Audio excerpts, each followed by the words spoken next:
Hello, everyone. I'm Joanna Yaz, Readings and Special Programs Manager at the NYU Creative Writing Program. Thanks so much for joining us tonight for the Kundiman Poetry Prize reading. It's such an honor to partner with an organization as vital as Kundiman, and a pleasure to be part of this very special celebration. I encourage you to keep your video on, if you don't mind, during the reading, since it's really nice to see everyone, and also to use the chat, which will be on, to share your love and thoughts with the poets as they read. I'll also occasionally be posting links in the chat about the writers and their work. And at the very end, I'll unmute everyone for a final round of applause. I'll now pass the virtual mic to Kundiman's wonderful Programs and Communications Director, Callaloo Wu. Thank you so much, Joanna. Welcome, everyone, and hello, good evening. My name is Callaloo Wu. I am the Programs and Communications Director of Kundiman. I'll start just by telling you a little bit about Kundiman if you're not familiar with us. We are a national nonprofit dedicated to nurturing generations of writers and readers of Asian American literature. We want to create a space where Asian Americans can explore through art the unique challenges of our diaspora, and we see the arts as a tool of empowerment, education, and liberation, and a way of addressing proactively the legacy we will leave for our future. Some of the programs that we offer include an annual mentorship lab for emerging writers, creative nonfiction intensives, food writing workshops, our annual retreat for poets and fiction writers, and our Kundiman Poetry Prize, which is one of the very few annual book prizes dedicated to Asian American literature. If you want to find more about us, you can visit us online at kundiman.org or find us on social media at Kundiman Forever. I am thrilled to be here tonight to celebrate Adeeba Shahid Talukder's Poetry Prize winning collection, Shahr-e-jaanaan, The City of the Beloved, along with two other exquisite poets, José Angel Araguz and R. Erica Doyle. Thank you so much to the NYU Creative Writing Program for hosting us, to all the readers for being here, and to all of you for being here to listen and to celebrate Adeeba's new book. We are going to open with a reading from José, so I will introduce him first. José Angel Araguz is a Cantamundo Fellow and the author of 7 chapbooks, as well as the collections Everything We Think We Hear, Small Fires, Until We Are Level Again, and most recently, An Empty Pot's Darkness. His poems, creative nonfiction, and reviews have appeared in Crab Creek Review, Prairie Schooner, New South, Poetry International, and The Bind. Born and raised in Corpus Christi, Texas, he runs the poetry blog The Friday Influence and composes erasure poems on the Instagram account Poetry a Mano. A faculty member in Pine Manor College's Solstice Low Residency MFA program, he is also a member of the Board of Governors for Covent-Garry Press, with an MFA from New York University and a PhD from the University of Cincinnati. José is an assistant professor of English at Suffolk University in Boston, where he also serves as editor-in-chief of Salamander magazine. Welcome, José. Thank you, Kyle, for that lovely introduction. Thank you so much, everyone, for making time to be here. I'm going to go ahead and start off with 2 poems from my second collection, Small Fires. This first poem is called Joe. Back in Texas, I was Joe, not Jose. My buddies too afraid of the accent that stood out like a sweat drop on the brow of a spooked E. You'd be spooked too if sound could make an umbrella of your throat with just one word.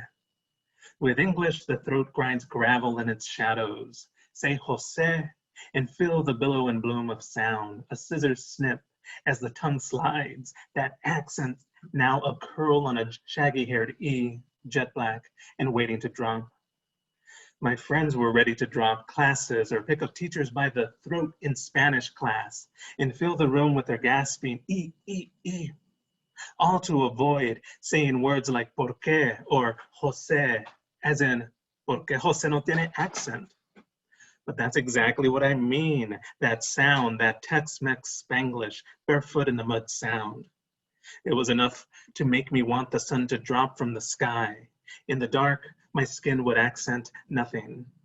I could live in that black where the throat swallows tears, drown the Jose in me, reclaim and silence that E that stares back from the page, that E questioning me with its cocked eyebrow. No sound sleep in that house where even my mom didn't know Jose. It's Joe, Mom, not Jose. And I wouldn't let it drop until the bird of her voice died in her throat. All for Joe, dark syllable without accent. Joe, who went to the land without accent, college. Joe, who never dropped E, but swallowed oceans down his brown throat, straight from brown bottles, who bobbed, blinked at the sound of glass thudding. Joe, who let his mother's call drop with her crackling voice, asking for not quite Jose. When Joe leaves her throat now, I am lost to the sound. Each accent is the sound of force that E would take flight, not drop. It's me, Mom, Jose. All right, so for my poetry nerds out there, that was a sestina. I know you caught it. I know you're feeling it. You're like, that's a sestina. I know it. He's repeating words. The other poem, I'd like to read the title poem from my second collection, which was kind of me going for it. I was going for like a Venn diagram kind of poem, so multiple narratives kind of blurring with each other. This poem is called Small Fires. The stories of a new world end like this. My grandfather's house at the edge of a landfill. My mouth dry for hours on the road. I knew we were close when traffic split, my mother's knuckles white. My grandfather with his hat in his hands, posing for a photograph. The stories of the conquistadores end like this. My grandfather's gold tooth showing when he smiled, hat in his hand. The turn from highway to gravel, to mud, to where we had to park, walk the rest of the way. My grandfather's house, the grackles, brush strokes leaving a painting. Dust thick on the truck my mother had bought him, the TV, the fence she helped him build. The train tracks we knelt between and played games. The stories of the Aztecs end like this. Newspapers with dead children keep appearing black and white on the front page. They look asleep in the back seat. They would find their stomachs cut, filled with cocaine. My grandfather's house, the rats ruminating in the sun. The stories of Santa Ana and Pancho Villa end like this. The mesquite trees, the sap dark, the hours I had to look at it. My grandfather's house of cardboard and wood scraps. My grandfather's hair slicked in waves of ash, hat in his hands. The stories of the narco corridos end like this. A cracked egg in another boy's hand, the beginning of a beak, of an eye opening. Stories, not ballads, reveling. My grandfather who beat his daughter and now was dying in clothes she bought for him. My grandfather's house, the flies, thick words stumbling off the page. Stories, not heroes, revising. My grandfather's house in the rain, I asked, got slapped for it, would it sink or sail away? The mesquite trees we broke twigs from to feed small fires at night. Stories, not sacrifice, revisiting. My grandfather's prayers to a ceiling with holes in it. The canals dividing the neighborhood, the stories of the dead. Stories, not conquest, reverberating. Trains on the track, only at night, only in dreams, each car a house never lived in, passing on.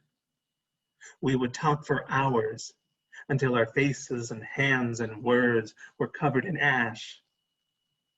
Stories, not a new world, a world made new from what was here. My grandfather's house of rain, when he died, the rain died too. Stories I have to tell, my mouth, the road, his hat in his hands.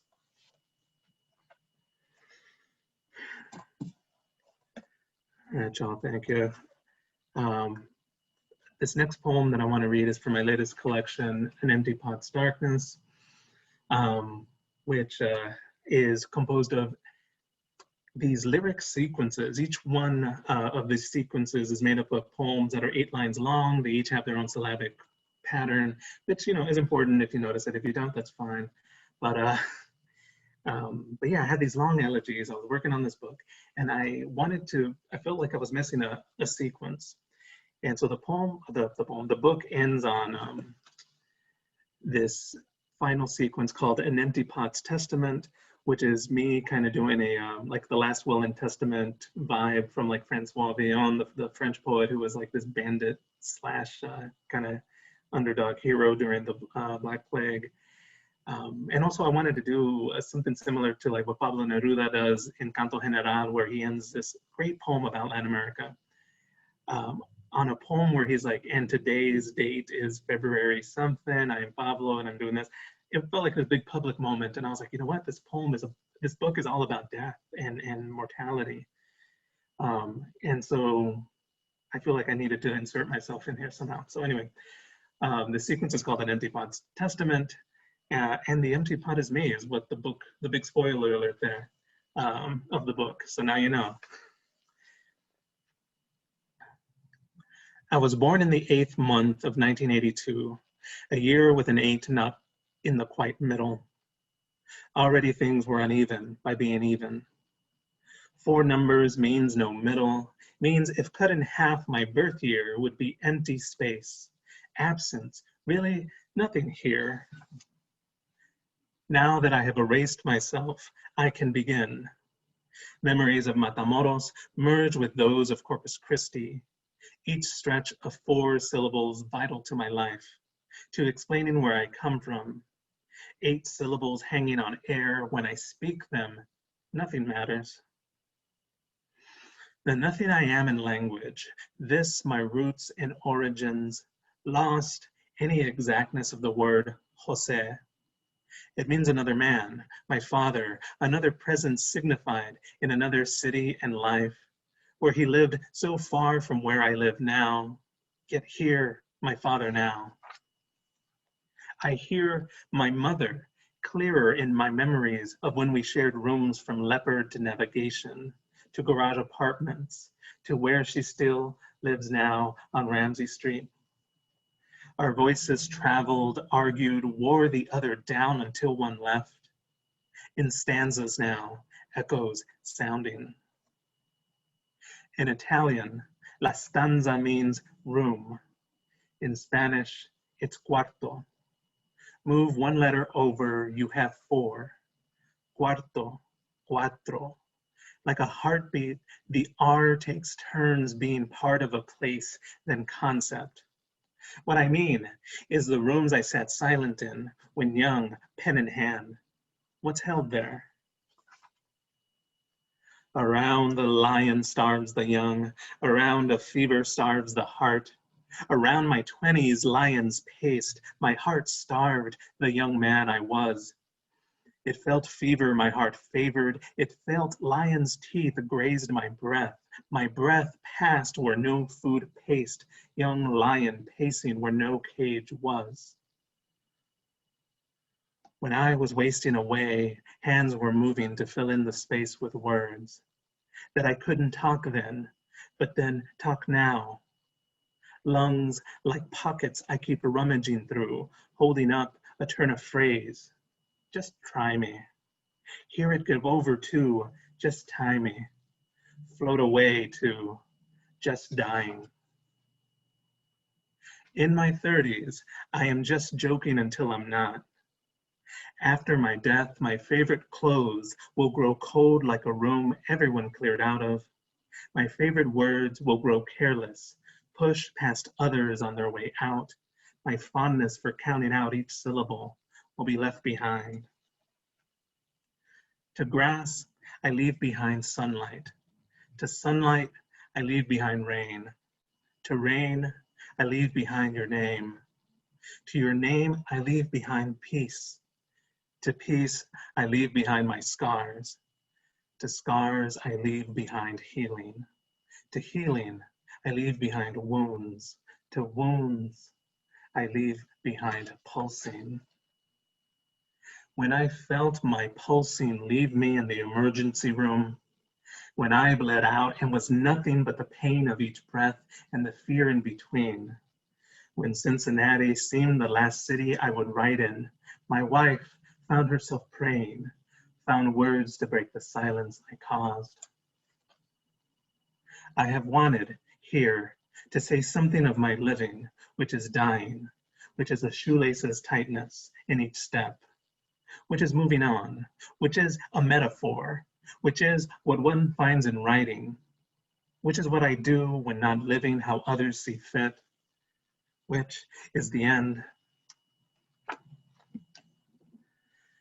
All right, and for my last poem here, to go from heavy to like heavier, I wanna end with a poem from this, a poem that I was able to, the editors of this anthology, Dear America, Letters of Hope, Habitat, Defiance, and Democracy, were kind enough to republish here, that I wrote shortly after the 2016 election. You know which election. This anthology was put together and started off by work inspired by that election. And I want to read it for two reasons. One, because another election's coming up, it's on our minds, and I imagine all of you here performing tonight and also listening tonight, you've been compartmentalizing and surviving. So whatever you've had to survive to get to this moment, thank you for doing that, and I hope you're kind to yourself. And the other reason I want to read it is because I mentioned Adeeba, who is our feature tonight, our star tonight. This poem is in 3 sections, and I reference one friend in the second section, and then another friend in the third section. And the third section is Adeeba, because I remember we were talking, corresponding during the time, and she shared with me a verse from Faiz Ahmad Faiz, where he says, "And maybe the mirror of the world will clear once again." And I remember it stayed with me while I was writing this poem. And so, you know how it happens, words find words. So I dedicate this to Adeeba. This poem is called American Studies. My wife tells me of reading the Dear America books as a child, those stories told via the diaries of young women who lived during difficult times in American history. In these stories filled with suffering were the facts behind the suffering. Her favorite involved the RMS Titanic, the unsinkable ship that sank. I ask if trying to imagine what it looked like was what captivated, and she says no, says only one book led to another, until she realized she could never see it nor accept it. After the election, one friend explains he feels he could manage here, but not his children. He explains he spoke to their school director, who comforted by talking about police presence. But if there's police, he asks me, before anything happens, what will happen when something does? American algebra. Everything is X until proven Y. Dear America, if X represents what my friend feels thinking about the police, what language do you imagine he worries his children speaking publicly? And what language are we speaking now? Show your work. Another friend writes, here is a verse I think about a lot, and maybe the mirror of the world will clear once again. She shares she's been sick since the election, as I have been. I imagine our voices trying to commiserate between coughs. In physics, energy can neither be created nor destroyed. What American physics, then, happens here as I read and hear her voice behind the verse she sent? Are you, dear America, afraid as I am that our faces will no longer be here when the mirror clears? Thank you all. Virtual round of applause. Thank you so much, Jose. That was incredible. I loved ending on that. I loved all the poems that you chose, but I loved also ending on that poem and thinking about keeping the voices of our friends close in turbulent times. So thank you. Beautiful. Next, we are lucky to hear from our Erica Doyle. Our Erica Doyle was born in Brooklyn to Trinidadian immigrant parents. Her debut collection, Proxy, from Belladonna Books, won the 2014 Norma Farber First Book Award from the Poetry Society of America and was a finalist for the Lambda Literary Award in Lesbian Poetry. Her poetry and fiction appear in various journals, including Ploughshares, Callaloo, Bloom from the Fishouse, Blithe House Quarterly, and Sinister Wisdom. She has received grants and awards from the Hurston Wright Foundation, the Australia Lesbian Writers Fund, the DC Commission on the Arts and Humanities, the Humanities Council of DC, and Poets and Writers. And she was a New York Foundation for the Arts Poetry Fellow. Erica is also a fellow of Cave Canem. Erica received her MFA in poetry from the New School and lives in New York City, where she is an administrator in the New York City Public Schools and facilitates Tongues of Fire, a free creative writing workshop for queer women and trans and gender nonconforming people of color. Welcome, Erica. Hi, good evening, everyone. This is really, really a pleasure to be here. I had the great fortune of being a mentor at Poets House the year that Adeeba applied, and she was in our group, as well as Seher, who's here in the audience. And I always call her one of my fellows. I never think of her as my student. I feel it was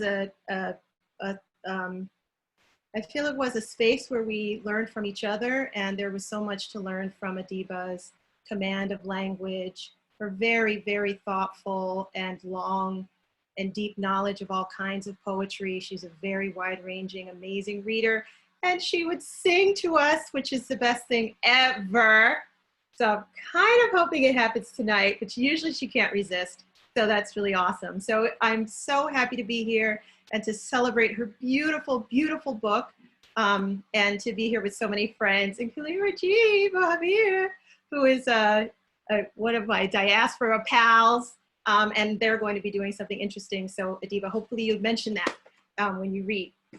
So I'm going to read a few things tonight. These are some published, some is not. And I was kind of thinking about Adeeba. So this to me connects to her work.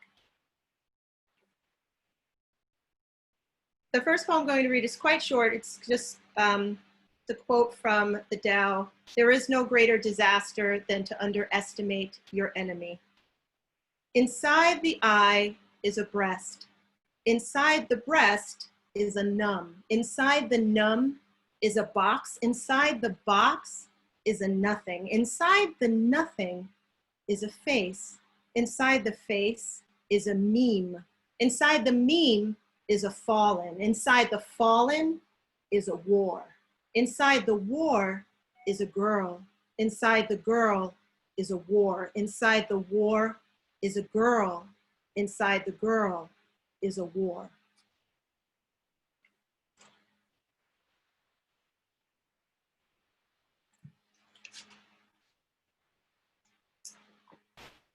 This next poem is from a series I'm working on.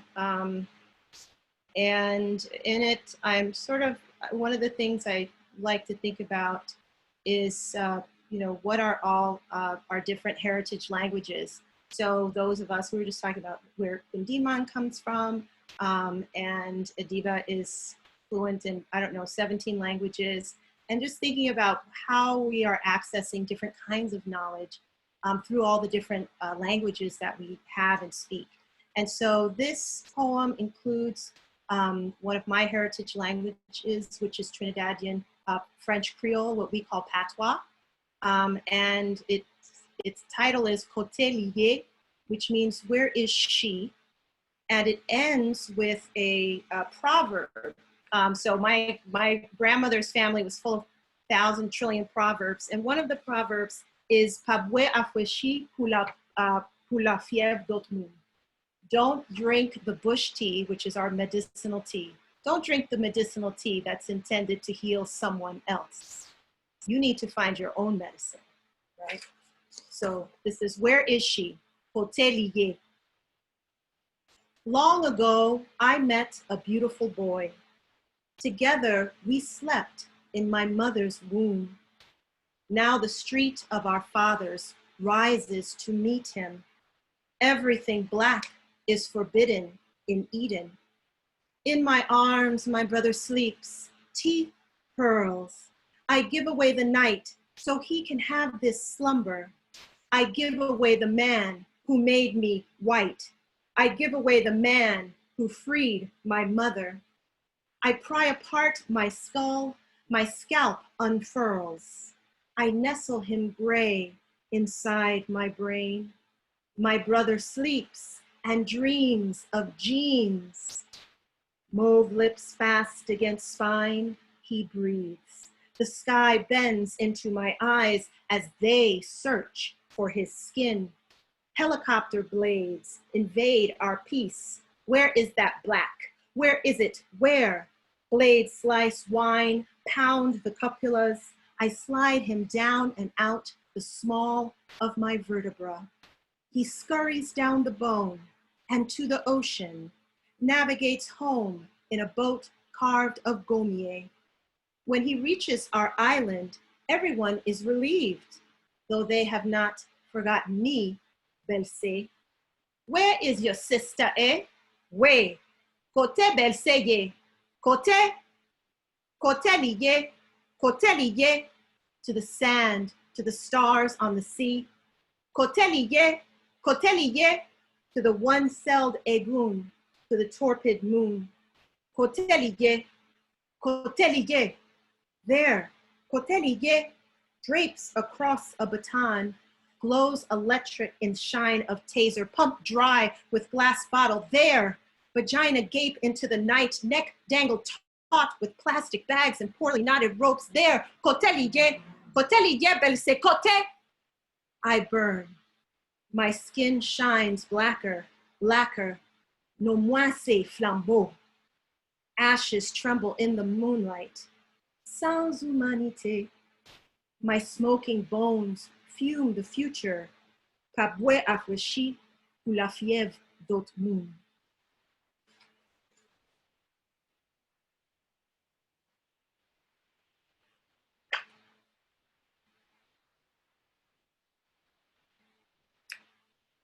So this, I just have, so another one that's sort of from that sequence, so I have just 3 more poems, not too long, is this one, which also has a bunch of different languages in it. And it has Spanish and also patois. And so, yeah. It has a quote, it has an epigraph, and it's, what's the name of this? I don't know, I keep changing the name. I'm playing around with it. Oh, I've decided this is called The Body of History. And that's, these are all quotes from, that's a title from Frantz Fanon. And also it has epigraphs from Frantz Fanon. So this epigraph for this one is, I am my own foundation. Dark throat, you made something happen.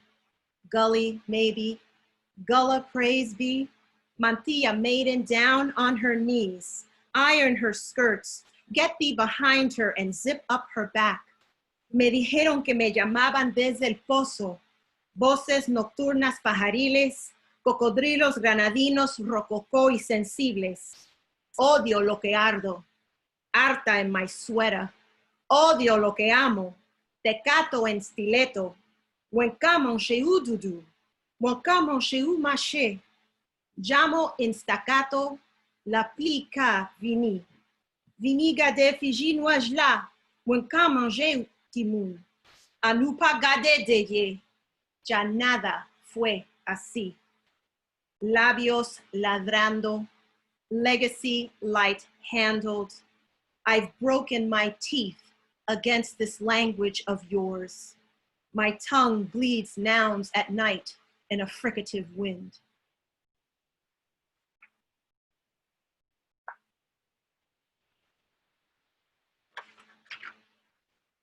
You're welcome for the patois in Spanish. Yes, Rajiva, you would like that. So the last two poems, I'm dedicating them to Adeeba. This is to all the Brooklyn people, the long time growing up in this place and seeing all the different things within it. And so this is just about, you know, all the different people in your neighborhood. And it's called Victims of Unreason. It's the quote, the title is from an interview between John Keene and the writer John Keene and Tanya Foster. And he talked about, he said, capitalism is the quintessence of reason in one way and of unreason in another. So this is called Victims of Unreason. Until they're all converted, every block has a skinny white lady of indeterminate age with an underbite and a cigarette in her right hand swinging as she makes her way down the block. Sometimes this lady organizes the trash in the courtyard in the middle of the night into neat bundles of bulk bags and recycling. Sometimes this lady screams through the wall that you're a whore and he's a faggot, or mumbles under her breath when you pass her in the hallway, the street, the bodega. She wears the same small blue jacket and gray hoodie all winter, face the very image of the moon in Le Voyage dans la Lune, space capsule in her eye. Until they're replaced, she may or may not have children who may or may not be bigger than her, may or may not be wholly or partially white, who indicate some sort of dalliance with boundaries she seems loath to cross, at least socially now. And they may or may not also smoke cigarettes, organize the trash, or clean the sidewalk, or mumble beneath their breath when you pass. None of them is the super or the super's family, or in any way connected with anything official like the super, but they keep the building and its environs clean, and for this, they earn a begrudging respect from their neighbors until they are gone.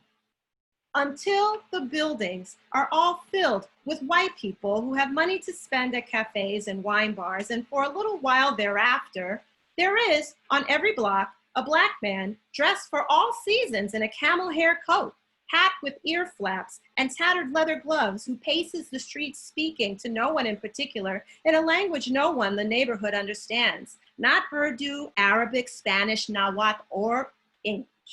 This man may or may not have a small white dog, which he pushes in a stroller. He may or may not pull a toddler out of the path of an oncoming car. The ambulance may or may not call at his door repeatedly. The health department may or may not issue repeated summons. Until they are gone, the people of the block will feed him from the block party proceeds, and the bodega will make of him an honored guest. He may or may not carry a boombox or plastic bag he uses to pick up detritus of the night's garbage wind and under snow melt remainings. Until he is displaced, he may or may not have a house or apartment, space which is only entered by him, his shopping cart, and himself alone. And when he approaches his own threshold, his shouts and cries turn to low and coarse offerings at keyholes, punic columns of books in a foyer of grime, until they are gone, until they are filled, until they are gone.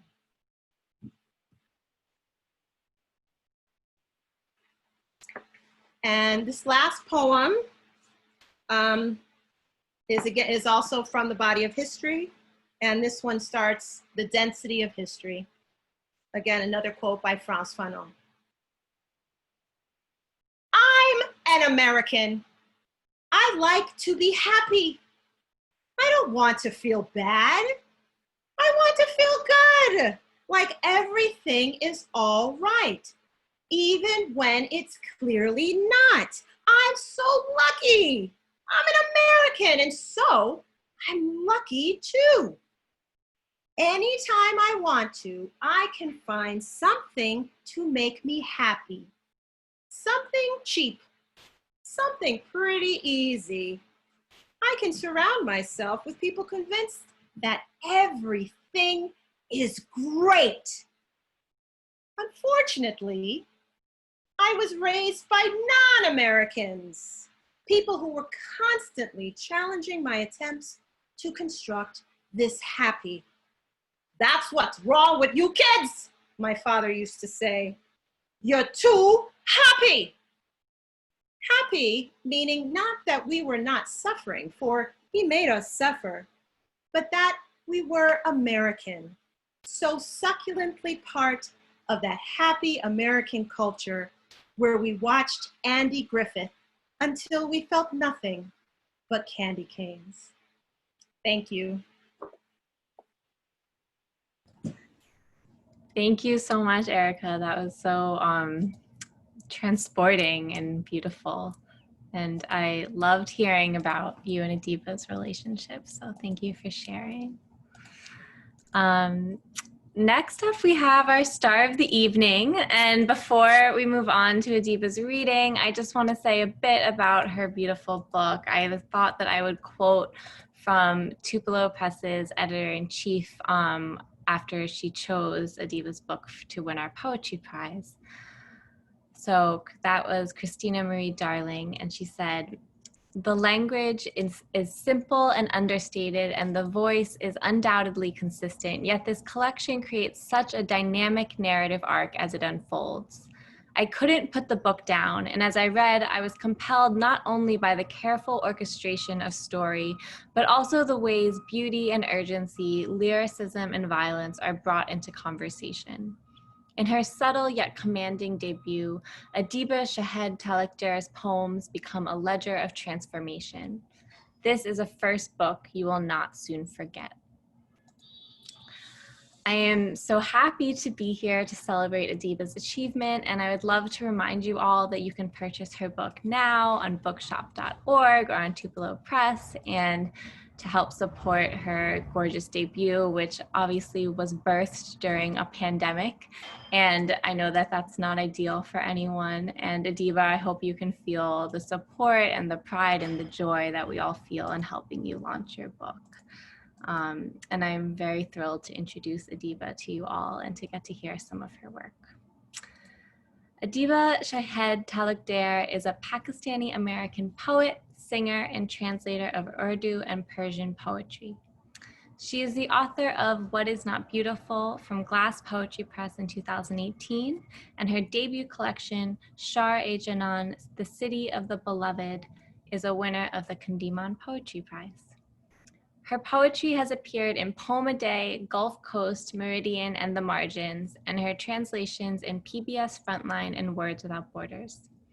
Adeeba holds an MFA in creative writing from the University of Michigan and an Emerging Poets Fellowship from Poets House. Welcome, Adeeba.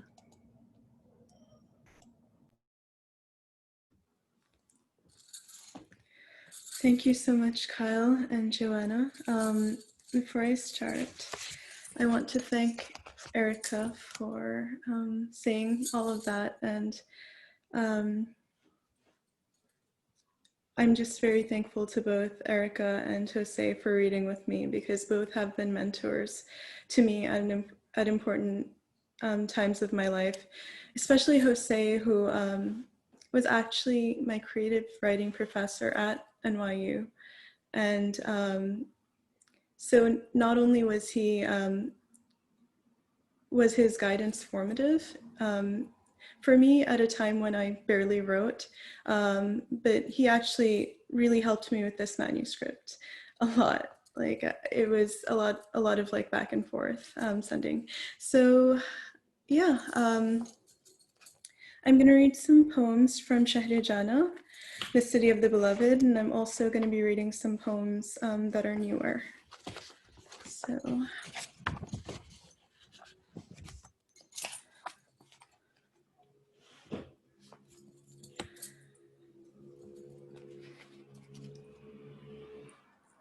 Kathak, the dance of the courtesans. A little bit of background on this is that Kathak is a dance, and it's supposed to be very graceful and very beautiful.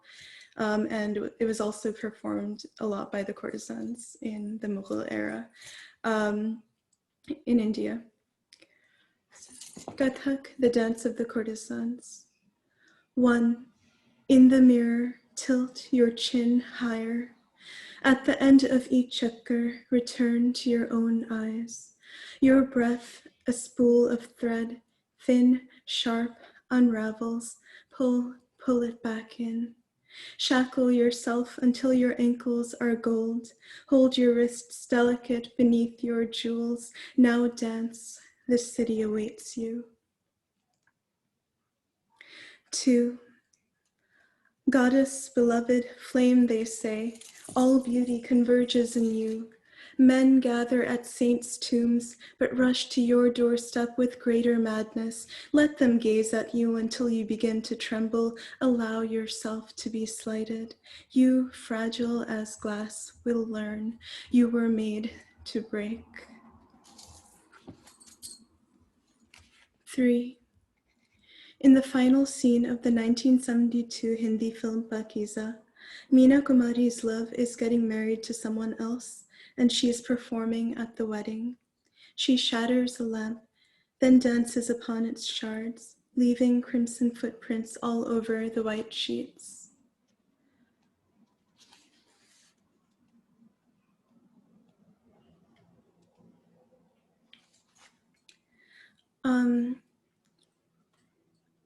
Next, I want to read the title poem, which is titled, of course, Shahr-e-jaanaan, the City of the Beloved. I want to start off by saying a lot of the poems in this book have to do with mental illness, specifically bipolar disorder. And this poem is one that I've tried to write for years. Basically, I had my first manic episode when I was 20 in 2008. And after that, every year it'd be like, the events leading up to were very traumatic. So every year I'd be like, okay, on this day I did this, on this day I did this, on this day I was hospitalized. And it ended up being an entire book of poems instead of one poem. Shahr-e-jaanaan, the City of the Beloved. At December's end, Benazir died in a suicide attack. Men burned tires, cars, banks, petrol pumps, and factories, perhaps in grief. The nights in New York were clear, cold, and I read Fez in a way I never would again. In Washington Square, the branches were empty, the roses, the trees without leaves, their branches thick enough to hang something. That winter, I found myself in his apartment, wearing so many bangles they couldn't move or make a sound. He gave me a glass of water, walked me to his bedroom. I said, "Marry me first." We spoke our vows. He couldn't pronounce the Urdu. An hour later, he told me he didn't love me, said not to take it personally, said these things take time. I ran from his apartment, tearing through the lobby, gulping cold air, screaming at God until I could only whisper, "I will wait." His breath from all the air vents, his voice in the sky and water. I rested by the rocks.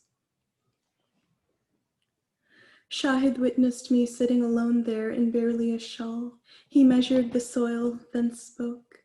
"You are the beloved, you, revolution, silver-palmed goddess, hair falling in torrents, roses of lips. When you climb the scaffold's branch, all the bewildered lovers will wake.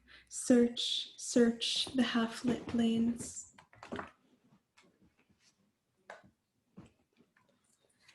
Faiz writes, "ना रसाई अगर अपनी तकदीर थी, तेरी उल्फत तो अपनी ही तदबीर थी। किसको शिकवा है कर शौक के सिलसिले, हिजर की कत्ल गाहों से सब जा मिले। If not to reach you was fate, loving you was in my own hands. Why complain then if my path led to the gallows of separation?" I smeared lipstick on without a mirror, spread my scarves across the dirtied carpet, lay out my journals like sacred texts, scissored my hair so it fell like rain, smothered my palms with lotion and talc until they silvered at last. They told me to stop. They told me I was no prophetess, but I was, for I was wrathful. My aunt pulled Mina into the kitchen, said, "Now listen closely and promise me you'll be strong. Your sister has gone mad."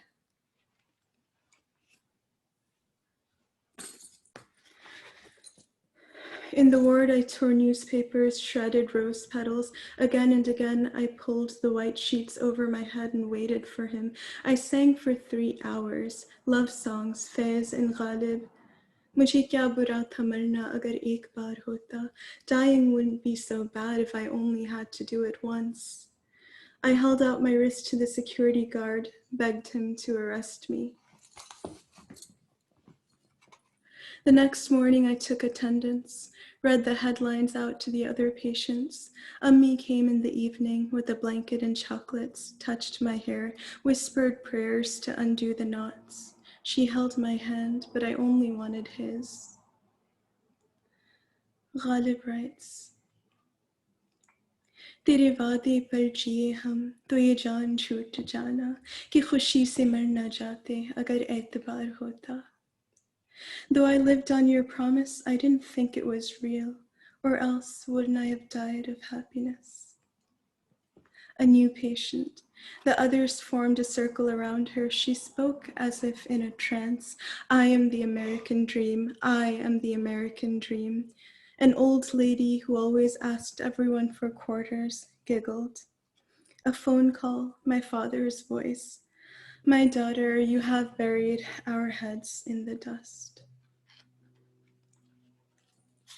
Ghalib writes, होता है निहाँ गर्द में सहरा मेरे होते घिसता है जबी खाक पे दरिया मेरे आगे. The desert hides itself in dust. The river rubs its head on the earth before me. After his visit, my uncle told Ammi I'd been erratic with my eyeliner. She came to fix it. I knew then I'd fallen. She showed me his email.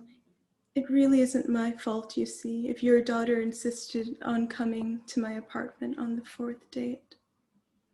As I stared and sipped tea, the mirror told me, you are without beauty. When the mind rings and you're in the bathroom watching your face swell, some realities of marriage, of love, of the revolution, of God, thaw like soiled snow. There are new ones now. There is a gray that tinges the cold. The moon is of paper. In the water, too many fish. Your uncle is trying to get you married in Pakistan to someone, anyone. David is across the piano singing. 10 minutes ago, I saw you to another girl.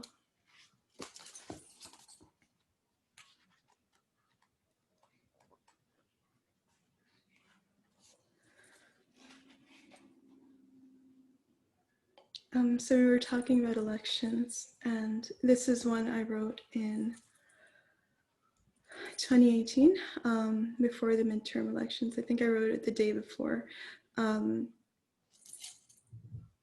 And I think because of 2016, we were all in this sort of state of desperation where we were just worried about the kinds of people that had come to power.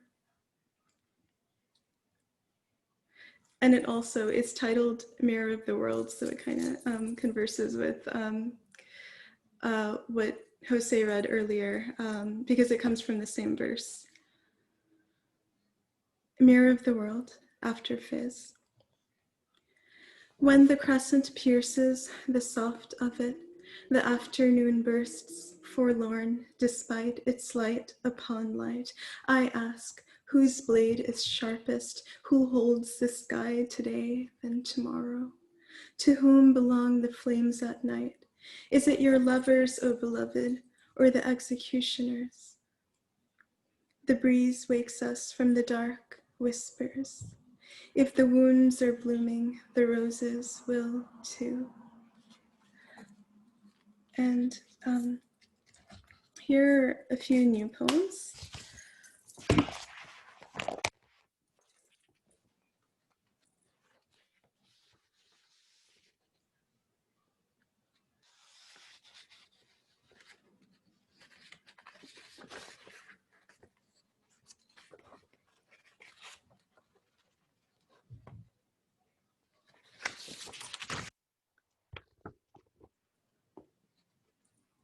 So this is a poem that combines verses of Faiz Ahmed Faiz and Ahmed Faraz, who's another poet of Urdu. And Faiz has a poem titled Bol ke lab azad hain tere, and it's about voicing dissent under an oppressive government. And Ahmed Faraz has a poem titled Khab marte nahi, which means dreams don't die, but I like to think of it as dreams are immortal. And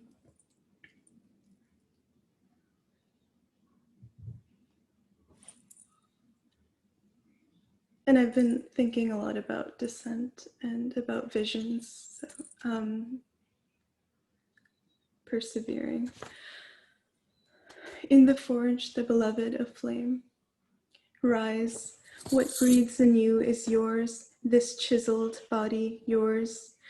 From your nation's dust, O you of water and clay, rise as dust, as dawn, as prayer, as Socrates and Mansour.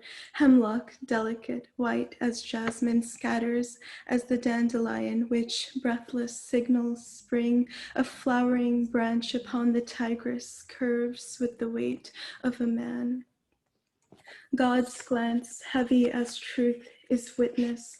All decanters shattered. The wine's red flows into the river. Lovers drown in its dark, rushing waters. There's time still. Speak. Let us raise the beloved, mirror the heavens' revolution, turn ourselves immortal.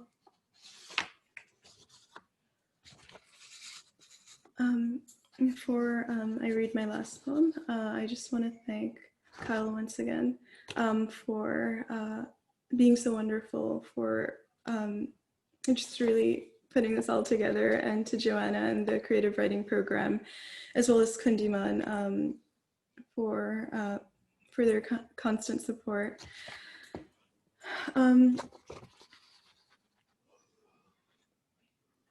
This last poem is titled A Song for My Nation, and it was inspired by Allen Ginsberg, who wrote a poem titled America, and it basically invokes America over and over. So, A Song for My Nation. America, my love, your jewels perish, your seas blacken. America, we of water and clay melt in your chafing winters, your dusking streams. America, you've plundered the earth to build your shrine. Your devotees return to their homes each night, dust-smeared hands empty of bread. America, no one is dancing. America, your trucks fill with cold flesh, with sacred bodies. America, men shake and cry with death, shatter the mirrors of their own homes. America, Satans guard your gates, they laugh and laugh. America, a man once told you, I can't breathe. America, in prayer to what God did you kneel upon his neck and stay? America, you've lit yourself on fire. America, you are red with fear. America, you're weary, cannot sleep. America, cleanse yourself. Press your wound until there's no more blood, until your walls stop shuddering. America, the river of language has broken. America, you are holy, your cities filled with saints, lovers drunk with jasmine. America, love, we are of you. Turn to us. Raise us to glory like your stained glass gods. Thank you so much, everyone.